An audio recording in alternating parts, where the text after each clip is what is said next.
We caught up with the caravan in Juchitán in southern Mexico at the bus station. In the early afternoon, they stopped here after a 50-kilometer walk from the previous town and bedded down for the night. There are thousands of people here, families and single people. And after 2 weeks and numerous warnings from Mexican officials and the U.S. president of military action, the group doesn't seem to be splintering or losing steam. In fact, it seems ever more organized. Everyone here is tired. Their trek ends in the midday heat because they've already traveled 7 to 8 hours, starting much before dawn. After the last 2 weeks, shoes have long worn out. Legs too, especially for the elderly. Now to reach the U.S. border is another 1,300 kilometers at least. It seems insurmountable, even if the U.S. military wasn't waiting for them. This is an invasion, according to President Trump. All these families with toddlers who won't remember the Exodus and still need entertaining. Their parents will never forget it. You miss them? Merlin Ordonez and Melvin Suazo and their 2 children began back in Honduras 16 days ago, leaving behind scarce work and menacing gangs who threatened to take the husband's wages.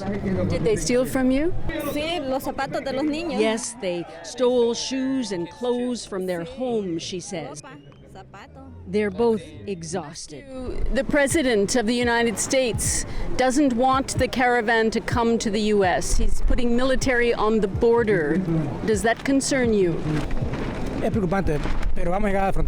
Yeah, I'm worried, but we're going to get to the border, and another opportunity will come along. Why do you want to continue? It's always the kids. The caravan is slipping into a pattern. Now, when it arrives, the towns are waiting with food, water, and medicine. A state official dodged our questions on politics, instead told us they're just doing basic humanitarian work for fellow Central Americans. Like Fatima Pinto, who's 23 and 19 weeks pregnant with her 3rd child. Nurses tell her after so much walking with her family, the new baby's already turned. But given the option to go back,